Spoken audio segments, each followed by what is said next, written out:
रात गहरी हो चुकी थी। गांव की गलियों में सन्नाटा पसरा था। सिर्फ कहीं दूर से कुत्तों के भौंकने और झींगुरों की आवाजें सुनाई दे रही थीं। गली के मोड़ पर बनी एक छोटी सी चाय की दुकान कांपती हुई लालटेन की पीली रोशनी में जगमगा रही थी।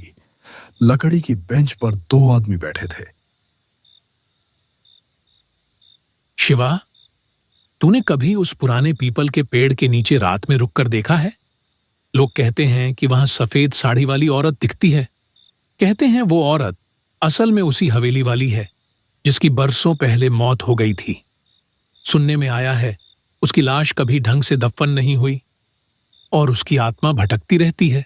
हाँ रे, एक बार मेरा चचेरा भाई उधर से देर रात गुजरा था। बोला कि जैसे किसी ने पीछे से उसका नाम पुकारा। मुड़कर देखा तो कोई नहीं, लेकिन पैरों के पास ठंडी हवा का झोंका आया था। उसके बाद कई दिनों तक बुखार में पड़ा रहा। लोग बातें बनाते हैं रामलाल, लेकिन गांव के ही रघुवीर को याद है ना? वही जो शराब पीकर उस हवेली में घुस गया था। सुबह लोगों ने उसे चौपाल के पास पाया। पूरा पागल हो गया था। अब तो 2 शब्द जोड़ने की भी हालत नहीं है उसकी। तो क्या तू मानता है कि भूत प्रेत सच में होते हैं? न मानूं तो क्या। आधी रात को गांव के बाहर वाले कुएं पर मत जाना। पता नहीं कौन सी परछाइयां खड़ी रहती हैं वहां। कई लोगों ने देखा है, औरत के रोने और बच्चे के हंसने की आवाजें एक साथ आती हैं। चाय की भाप और धुंधली रोशनी के बीच उनकी बातचीत लगातार गहराती जा रही थी। तभी अचानक कदमों की आहट सुनाई दी। दोनों सहमकर इधर उधर देखने लगे।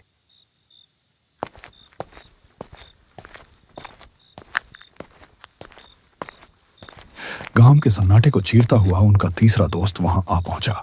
उसका चेहरा थका और बुझा हुआ था, मानो किसी अनजानी यात्रा से लौटा हो। वह पास आकर बैठ गया। कुछ देर का सन्नाटा छाया रहा। अरे तू आ गया, चल अब माहौल बनेगा। तू ही हमें कोई डरावनी कहानी सुना दे। तू तो हमेशा ऐसी कहानियां सुनाता है कि नींद उड़ जाती है। ठीक है, लेकिन ये कहानी मेरी अपनी नहीं है। ये मेरे एक दोस्त के साथ घटी थी और उसने मुझे सब कुछ वैसे ही बताया था। सच में? क्या हुआ था उसके साथ? वो कहता है एक रात वो अकेला घर लौट रहा था। रास्ता सुनसान था, चारों तरफ सिर्फ अंधेरा और ठंडी हवा चल रही थी। तभी अचानक उसे लगा कि कोई पीछे पीछे चल रहा है। फिर धीरे धीरे उसने अपनी पुरानी आदत दोहराई, डरावनी कहानियां सुनाने की। उसकी आवाज धीमी थी, पर हर शब्द माहौल को और बोझिल कर रहा था। उत्तर प्रदेश की घनी जंगलों से घिरा एक गांव है, नाम है भैरवपुर। दिन के उजाले में तो यह गांव किसी साधारण बस्ती जैसा लगता है। खेतों में काम करते किसान, चौपाल पर बैठे बुजुर्ग और कच्ची गलियों में दौड़ते बच्चे। लेकिन रात होते ही भैरवपुर की पहचान बदल जाती है। गांव पर एक सन्नाटा छा जाता है, जैसे हवा तक अपनी रफ्तार रोक लेती हो। लोग दरवाजे खिड़कियां मजबूती से बंद कर लेते हैं, क्योंकि उन्हें पता है इस गांव की रातें किसी और ही दुनिया से ताल्लुक रखती हैं। कहते हैं बरसों पहले इस गांव में एक ऐसी घटना हुई थी जिसका जिक्र आज भी फुसफुसाकर किया जाता है। उस घटना के बाद से भैरवपुर की हवाओं में एक साया बस गया। कुत्तों का एक साथ रो पड़ना, पुराने पीपल के पेड़ से आती कराहटें और उस सूखे कुएं के पास सुनी जाने वाली औरत की चीखें, ये सब किसी भ्रम का हिस्सा नहीं, बल्कि इस गांव की सच्चाई है।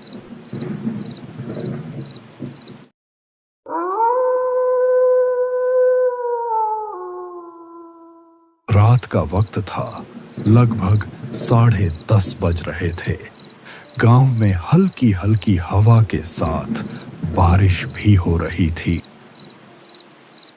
और यहां सूरज के बेटे की तबीयत बिगड़ती ही जा रही थी। कोने में हल्की सी एक लालटेन जल रही थी।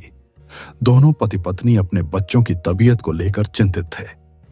सूरज का मन तो था कि वह अपने बेटे को शहर के अस्पताल में ले जाए, लेकिन गांव वालों से उसने जो सुना था उसे सोचकर उसकी रूह कांप जाती थी कि कहीं उसके साथ भी कोई अनहोनी ना हो जाए।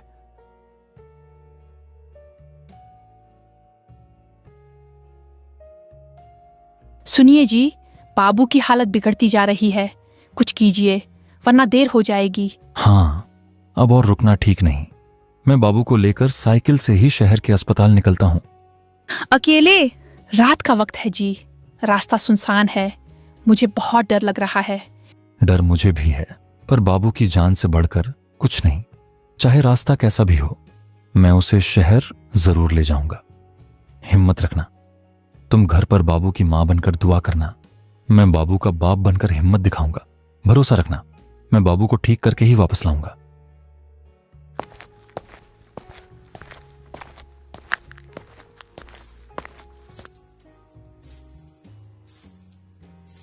उस रात एक पिता अपने बेटे की जान बचाने के लिए एक ऐसे खौफनाक सफर पर निकल पड़ा था जहां कदम कदम पर खतरा था।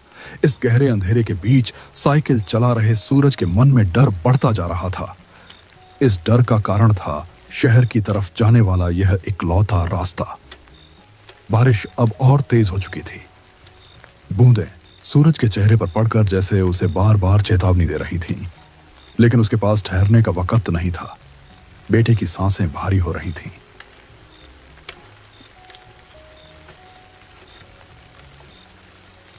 और हर पल उसके हाथ से फिसलता जा रहा था। रास्ता सुनसान था। दूर दूर तक सिवाय काले अंधेरे और बारिश की आवाज के कुछ नहीं था। यह वही रास्ता था जिसके बारे में गांव में कई कहानियां सुनी जाती थीं। लोग कहते थे कि इस रास्ते पर रात में कोई परछाई चलती है, कोई अजीब सी परछाई जो साथ साथ चलती है और अचानक गायब हो जाती है। सफर अभी बहुत लंबा था, इसीलिए सूरज अपनी साइकिल तेज चला रहा था ताकि वह जल्दी शहर पहुंचकर अपने बेटे की जान बचा सके। लेकिन अब बारिश बंद हो चुकी थी।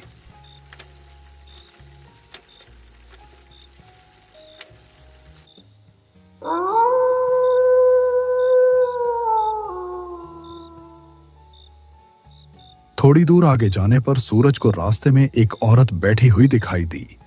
सूरज को यह देखकर बहुत आश्चर्य हुआ कि उसे रास्ते पर इतनी रात को कोई क्यों बैठा है। बेटा जरा रुक जा, ये टोकरी भारी है, मेरे बूढ़े हाथ कांपते हैं, उठा नहीं पा रही।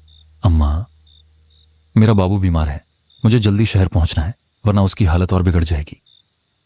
माफ करना अम्मा, अभी मेरे पास जरा भी वक्त नहीं है। अरे तू तो नेक लड़का लगता है, मेरी मदद कर दे बेटा, तेरे सिर पे दुआ रहेगी। ठीक है, आप अकेली हैं इतनी रात को। अच्छा बताइए कहाँ रखना है टोकरी, मैं उठा देता हूं। सूरज टोकरी उठाने की कोशिश कर ही रहा था, तभी उसने देखा कि वहां तो कोई है ही नहीं। उसका दिल जोर जोर से धड़कने लगा। हे भगवान, ये मैंने क्या देखा? अभी तो यहीं खड़ी थी अम्मा, फिर अचानक कहां गई? नहीं नहीं, ये जगह ठीक नहीं है। डर और बेचैनी उसके चेहरे पर साफ झलक रही थी। वह तेजी से साइकिल पर चढ़ा और अंधेरे रास्ते में भागने लगा, लेकिन किस्मत जैसे उसका साथ छोड़ चुकी थी। मुझे यहां से निकलना होगा, बाबू की हालत और बिगड़ रही है, जल्दी शहर पहुंचना है।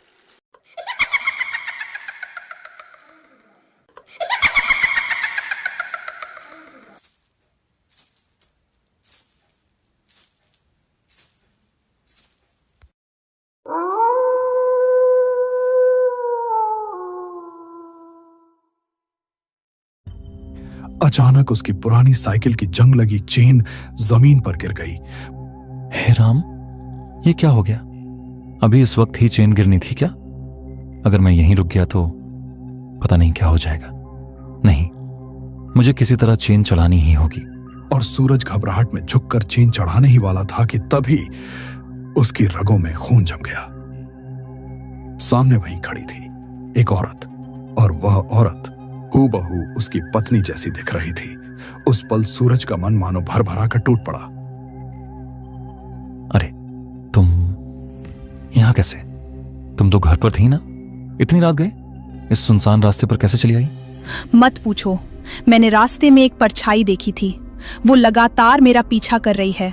मैं डरी हुई थी, इसलिए भागकर तुम्हारे पास आ गई। जल्दी करो, हमें यहाँ से निकलना होगा। बाबू को मुझे पकड़ाओ, मैं उसे संभाल लेती हूँ। तुम साइकिल ठीक करो। परछाई, ये कैसी बातें कर रही हो तुम? लेकिन अगर तुमने सच में देखा है तो मामला गंभीर है। अच्छा, तुम बाबू को थामो, मैं चेन लगाता हूं। हाँ, जल्दी करो, वो कभी भी यहाँ आ सकती है। उसने सोचा शायद उसकी पत्नी ही है जो किसी तरह यहां तक पहुंच गई। वह कुछ पूछने या सोचने की हालत में नहीं था। थकान, डर और बच्चे की बीमारी ने उसकी समझ को कुंद कर दिया था। उसने बिना शक किए अपने बीमार बेटे को उस औरत की बाहों में थमा दिया। सूरज जल्दी से साइकिल संभालकर आगे बढ़ गया।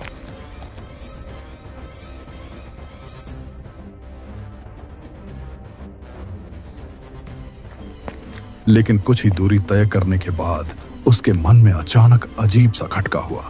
उसने कांपते हुए पीछे मुड़कर देखा और यह नजारा उसकी रूह तक को चीर गया।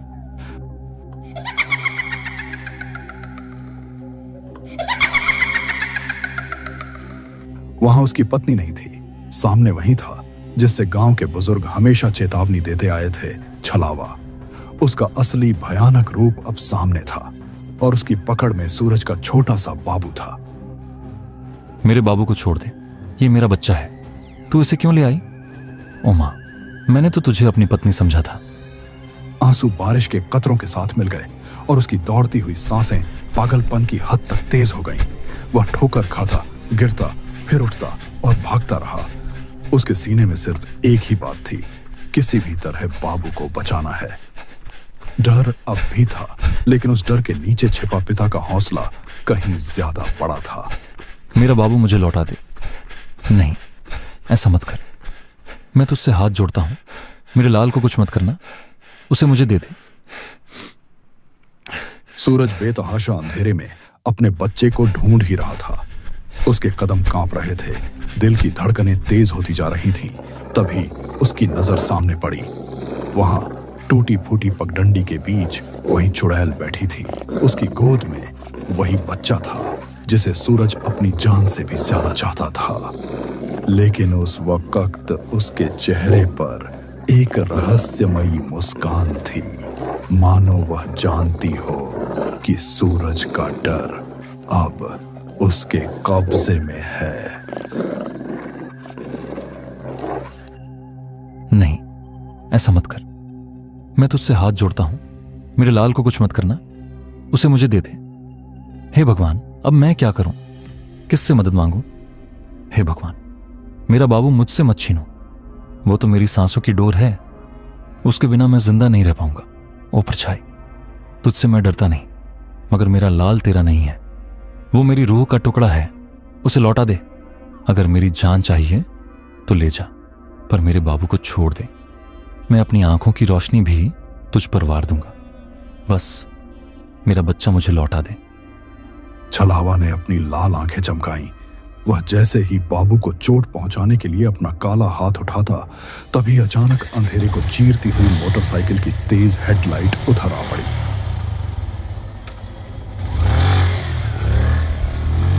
हेडलाइट की चमक और इंजन की गड़गड़ाहट ने माहौल बदल दिया।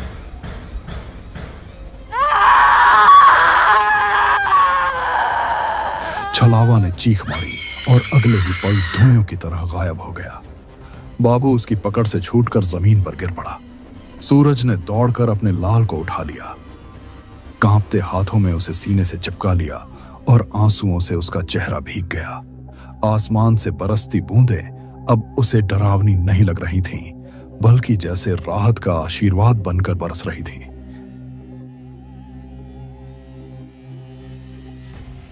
अरे सूरज, ये तू यहां इस हालत में? और ये तेरी आंखें लाल क्यों हैं? भाई, तू सही समय पर आया, वरना मेरा बाबू, मेरा लाल मुझसे हमेशा के लिए छिन जाता। किसने छीना था? कौन था यहां? वो कोई औरत नहीं थी, वो तो छलावा था। उसी ने मेरी आंखों के सामने मेरी पत्नी का रूप बनाकर मुझे धोखा दिया और मेरे बाबू को लेकर भाग गया। भाई, मैं मर ही गया था डर से। ये तो तेरी बाइक की आवाज थी जिसने उसे भगा दिया, वरना मेरा सब कुछ खत्म हो जाता।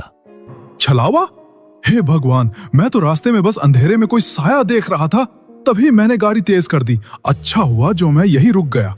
भाई, तूने आज मेरी जान नहीं बल्कि मेरी पूरी दुनिया बचा ली। तेरी ये मदद मैं जिंदगी भर नहीं भूल पाऊंगा।